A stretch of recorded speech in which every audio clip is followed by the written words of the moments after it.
অবিবাহিতরা তো অবভিয়াসলি খেতে পারবে। আসসালামু আলাইকুম দর্শক, কেমন আছেন সবাই? আশা করি আল্লাহর রহমতে সবাই অনেক অনেক ভালো আছেন। আজকে নতুন একটি গাছের সন্ধানে এসেছি।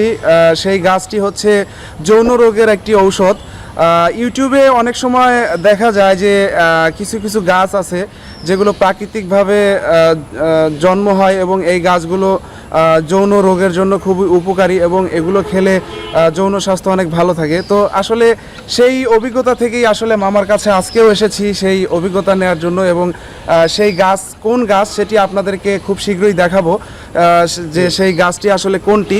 তো ভিডিওটি শুরু থেকে শেষ পর্যন্ত দেখতে থাকুন এবং যারা এখনও এই চ্যানেলটি সাবস্ক্রাইব করেননি সাবস্ক্রাইব করে সাথে থাকুন।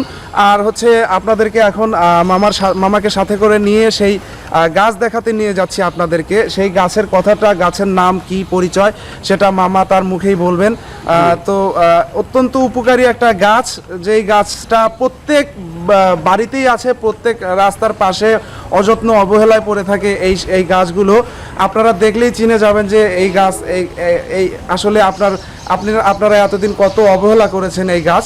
তো চলুন আমরা অলরেডি সেই গাছের কাছে চলে আসি। তো গাছের কি নাম এবং এই গাছের কি উপকার সেটা আমরা মামার মুখ থেকে বিস্তারিত শুনি।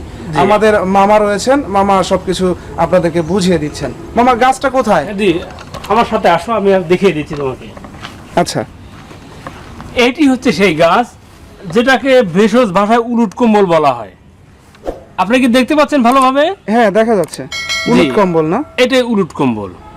এখানে প্রচুর পরিমাণে পাতা ছিল, অযত্নে বা না চেনার কারণে ছেলেপেলে এটা ছিঁড়ে ফেলেছে। আচ্ছা, তাহলে পাতাটা আমি বা দর্শকদের ভালোভাবে দেখাই। আচ্ছা, এই গাছটার কি উপকার? সাধারণত এটা যৌন রোগে বেশি কাজ হয়, তো সেবন বিধির উপর মেয়েদের কিছু উপকার হয়, পুরুষের কিছু উপকার হয়। আচ্ছা, যৌন রোগের জন্য আপনি বলছেন যে যৌন রোগের জন্য এটা খুবই উপকার। এটা আসলে মানে আপনি একটু বুঝিয়ে বলেন, কারণ হচ্ছে যে যেহেতু দর্শকেরা দেখবে এবং এই গাছটা সম্পর্কে তারাও পরিচিত হবে এবং আমাদের দেশে অনেক অনেক এই গাছ পাওয়া যায়। তো এর উপকারিতার কথা যদি আপনি ক্লিয়ারভাবে বলে দেন এবং এর সেবন বিধিটা যদি আপনি বলে দেন, তাহলে দর্শকদের কিন্তু উপকার হবে। হ্যাঁ জি, বলে দিচ্ছি। তো দেখো শরীফ, হ্যাঁ, যেহেতু তুমি নিজে জিজ্ঞাসা করতেছো, আমি মানে দর্শকের হয়ে তুমি জিজ্ঞাসা করতেছো, আমি তোমাকেই বলছি। আচ্ছা, এই ডাগুটা যদি কেটে টুকরো টুকরো করে 1 ইঞ্চি পরিমাণ যে টুকরো টুকরো কেটে রাত্রিতে 1 গ্লাস পানির মধ্যে যদি ভিজিয়ে রাখা যায়, হ্যাঁ, ভিজিয়ে রাখার পরে সকালে একটু কষলে নিয়ে যদি কেউ এমনি খেতে পারে, কোনো তেমন স্বাদ, কোনো তেতো বা এক্সট্রা কোনো স্বাদ পাওয়া যাবে না। তবে মধু দিয়ে খেলে সবচেয়ে উপকারিতা এটাই হবে যে বীর্য খুব গাঢ় হবে। আচ্ছা, এবং বীর্যর মধ্যে প্রচুর পরিমাণে শুক্রাণু, যেটাকে ইংলিশে স্পাম বলা হয়, হ্যাঁ, যেটা সাধারণত সন্তান ধারণ করে, এটা প্রচুর পরিমাণে থাকবে। বীর্য হবে আঠালো। আচ্ছা, এটা সাধারণত পুরুষের একটা উপকারিতার কথা বললাম। আচ্ছা, আর মহিলারা যদি এইটাকে যদি সেই ডাগুরগুলো এরকম করে টুকরো টুকরো করে কেটে মধু ব্যতীত, ডাগুর বলতে কোনটা? মানে এইটা শাখা, এই কাণ্ডকে বুঝাচ্ছি। এইটা যেটা ধরে আছে, এটা টুকরো টুকরো করে এতটুকু 1 ইঞ্চি পরিমাণ করে কাটতে হবে। আচ্ছা, তো রাত্রিতে 1 গ্লাস পানির মধ্যে ভিজিয়ে রেখে মহিলারা মধু দিয়ে না খেয়ে শুধু এমনি যদি খেয়ে ফেলে, হ্যাঁ, তাহলে জরায়ু দিয়ে যে রক্ত ঝরা, হ্যাঁ, জরায়ু সুগঠিত হবে, শক্তিশালী হবে এবং এই স্বামী স্ত্রী সহবাসের সময় যে অনেক সময় ব্যথা পায় মেয়েরা, আচ্ছা, সে আর ব্যথা অনুভব করবে না, কারণ তার জরায়ুটা খুবই শক্তিশালী হবে এবং সন্তান ধারণ ক্ষমতাও খুব ভালো হবে।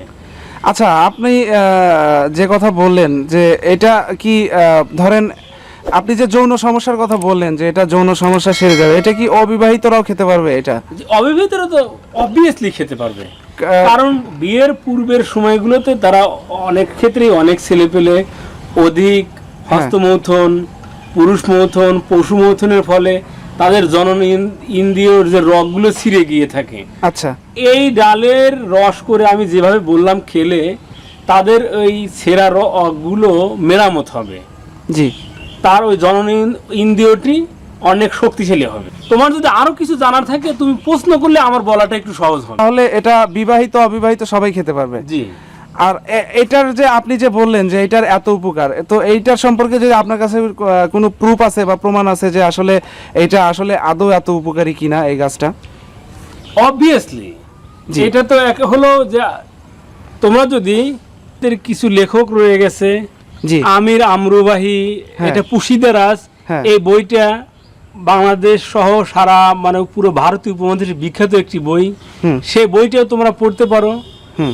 এবং ভেষজ বিষয়ে যতগুলো বিখ্যাত রাইটারের লেখা আছে, হ্যাঁ। এইটা যদি তোমরা নিজেরা দেখো তো এর প্রমাণ পেয়ে যাবে। এবং এটা যদি দর্শকেরা আরো প্রমাণ চায়, সেই ক্ষেত্রে আপনার ইন্টারনেটে সার্চ করে উলট কম্বলের উপকারিতার কথা হ্যাঁ, জেনে যাবে। পর্যাপ্ত রয়েছে। বাকি অধিকাংশ আলোচনা কিছু ফেক রয়ে গেছে। হ্যাঁ। তো আমি অতিরিক্ত কোনো কথা বললাম না, এতটুকু আর কি।